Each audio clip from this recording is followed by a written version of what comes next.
Welcome to 4sight Friday Roundup, 4sight Health's podcast series for healthcare revolutionaries.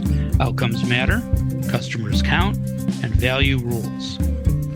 Hello again, everyone. This is Dave Burda, news editor at 4sight Health. It is Friday, August 26th. I haven't stolen or hidden away any classified documents, so I don't expect the FBI to knock on my door with a search warrant looking for them. That's only for people whom the government suspects of breaking the law and putting the national security of our country at risk. Thank you, FBI. It's really not that complicated. Lock the guy up. What is complicated is what's happening in hospital and health system C-suites across the country, and that's what we're going to talk about on today's episode of the Roundup. Our topic is, are we on the cusp of a massive wave of hospital and health system CEO turnover? To tell us what they think is going to happen and why are Dave Johnson, founder and CEO of 4sight Health, and Julie Murchinson, partner at Transformation Capital. Hi, Dave. Hi, Julie. How are you guys doing this morning? Dave? Well, I've been in Seattle for the last week, primarily for the HFMA board strategy session, and then I stayed over a couple extra days to visit with friends.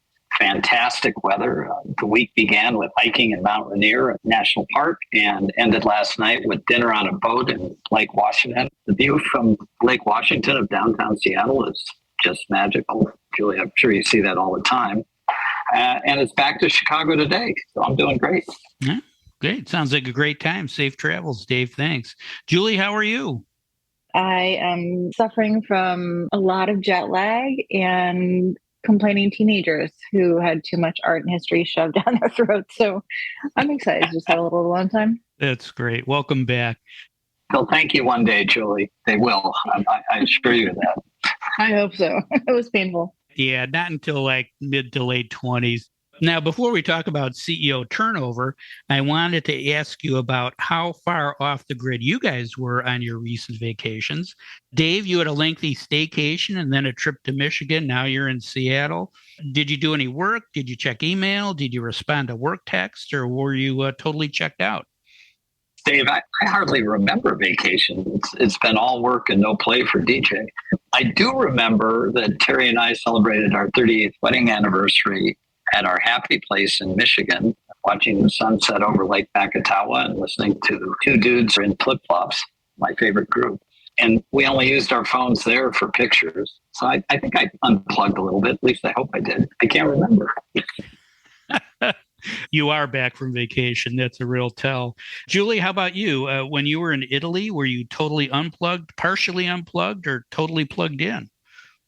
Well, I took my laptop, which my husband was shocked by, but I took it solely so I could work on the plane on the way home. It's a long flight and there's plenty to do. But my rule for vacations is I'm probably not going to be on email, so you need to text me if you need to look at something. So I did a couple of things there, but I was largely unplugged. That's great. Good for you. We did most of our vacation travel in the first quarter, and I'm embarrassed to say that I did bring my mobile office. I was plugged in 1 or 2 hours a day when no one else was looking, of course. Old habits die hard. Maybe that's a good segue into our topic today, and that's CEO turnover at hospitals and health systems. Now, it hasn't changed much, at least according to the latest CEO turnover stats from the American College of Healthcare Executives. Over the past 10 years, the turnover rate has averaged about 18% a year, staying in the 16 to 20% range for the last decade. But there are some signs that things may be changing.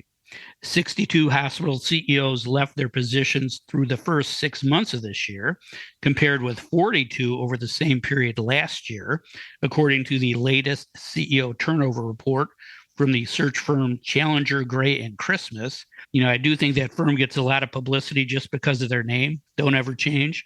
The median base salary of healthcare executives rose 4.5% this year, according to Sullivan Cotter's latest annual healthcare compensation survey. The benefits consulting firm said the bump reflects, quote, an increasingly competitive marketplace for talent at hospitals and health systems nationwide, close quote.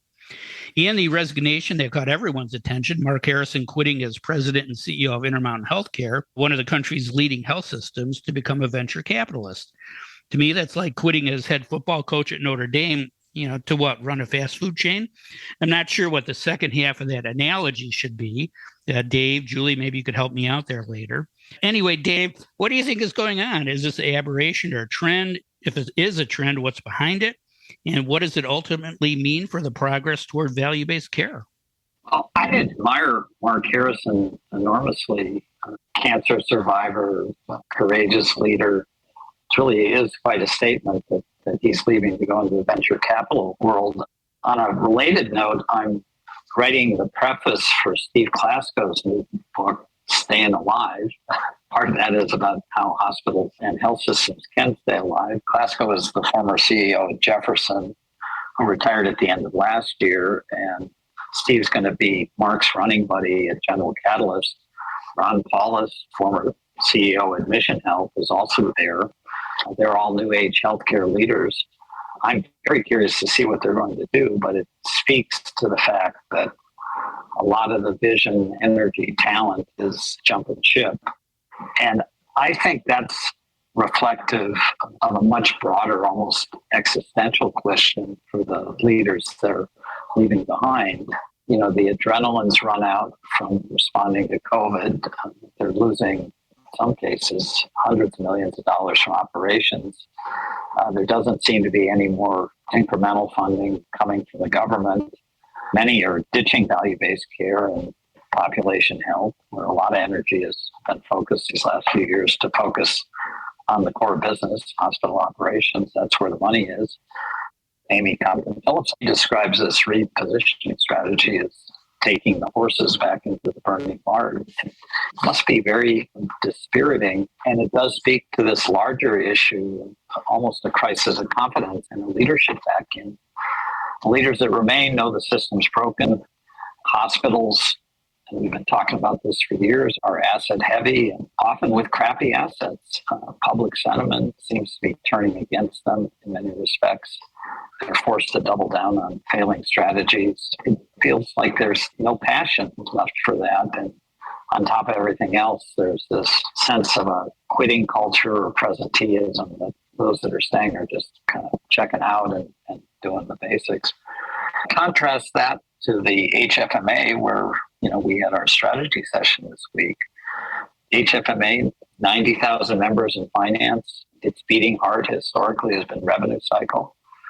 And their leadership team, with Joe Pfeiffer at the helm, and Joe's retiring next June, has repositioned the entire company around the just cause of cost effectiveness of health. At one point, Joe was pounding on the table this last week saying, I know it's the right thing to do. It's the right thing to do for our members. It's the right thing to do for society. It's the right thing to do for the American people. And I got to tell you, that type of courage and vision is just too rare in our industry. And when you see it in action, there isn't turnover at the HFMA. Everybody's excited about the new direction, trying to figure out how to make it work, unlocking human potential in enormous ways. Where are we going to find that passion, vision, courage, and energy in health systems? We need it. It's not going to get easier. Without it, it's going to be a slow march toward oblivion for many systems, more consolidation, closures, and so on. So I don't mean to be too negative, but I'm worried about it. Slow march to oblivion. That's definitely glass half empty, Dave, but thanks. Julie, any questions for Dave? Yeah, Dave, you might have already answered this in some ways, but do you forecast that this retirement trend will get a lot worse over the next 1 to 2 years? And what do you think is going to be the impact on consolidation? Well, my sense is consolidation is by necessity is going to pick up. There's just too much inefficiency writ large in the industry. And that being the case, we're going to have to figure out ways to create larger systems that can eliminate duplicative costs and so on. As you know, most of the industry is nonprofit. It's hard to do consolidation in nonprofit because you don't have the money to trade like you do in the for-profit world. So you end up negotiating over board seats and name and corporate headquarters and who's going to be the leader.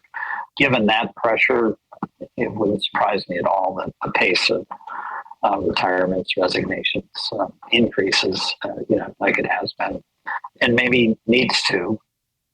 The question, as I just alluded to, is who are the new leaders that are going to emerge, particularly as the baby boomers leave the scene, to provide the new vision, the new energy, and take the industry where it needs to be. It's not like we can have a society without hospitals, but what exactly that's going to look like isn't clear right now. But I think more change in the immediate future rather than less. Interesting. Thanks, Dave. Julie, I'm going to ask you to look at this aberration or trend from a different perspective, and that's innovation. If there's turmoil in the C-suite of hospitals and health systems, what does that mean for their organization's digital transformation? Does it stall? Does it stay the course? Does it speed up? And from an entrepreneur's or investor's perspective, what does it mean to have to deal with a different person all the time? Yeah, well, it's already happening. I mean, huge systems out there like Trinity Health have cut much of their strategic investment team, and they largely led their digital health work. I hear that CHI is undergoing, significant integration of their digital and innovation teams. Dave talked a few weeks ago about innovative executives like Amy, poised for CEO positions, abruptly leaving in the face of this archaic strategy shifts. So, anytime C-suites shift around, stalls happen. When CEOs shift, people pretend that they can keep going for a while until the new CEO is in place, but everybody knows that big spending efforts can ground to a halt. So at the end of the day, well, some stalls will happen. It's the financial situations that are just dire and driving many of these departures that are really calling for fast action. And CEOs and their CFOs, I guess CEOs are leaving, CFOs need to control the bottom line, where COVID's put the revenue to test, and none of these teams have really sufficiently decreased infrastructure costs in the way so many warned would need to happen. So here we are. The HMA survey, actually, I just read, said that in 2022, 75% of CFOs are planning to decrease the operating budget compared to 27% in 2021. So I actually think that any innovative solution that speaks to the CFO, where costs can be controlled in the next 12 months and the following 3 years, may actually see some acceleration. Again, HMA cited that leading health systems will increase investment in things like cloud migration, digital front door, cybersecurity, and ERP.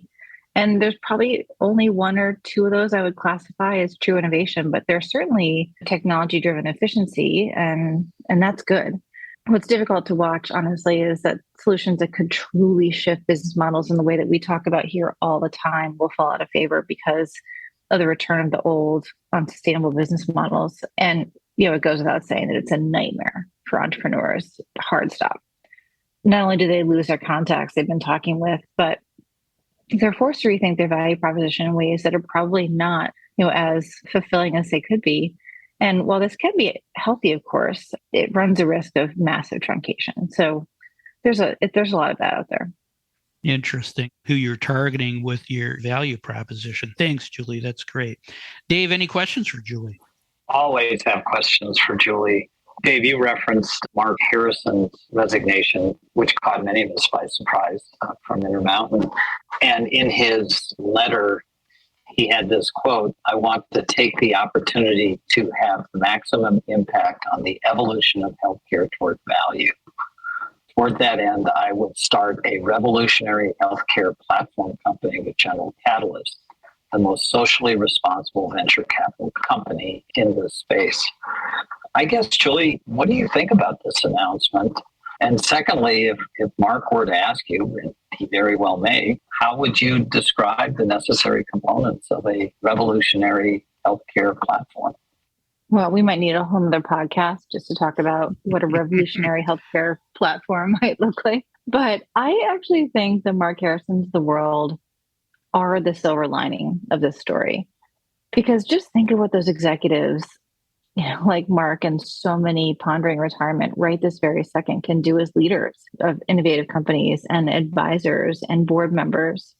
I mean, they might be able to help more from the outside of a health system than from the inside. And I think many of the digital and innovation leaders know that as well.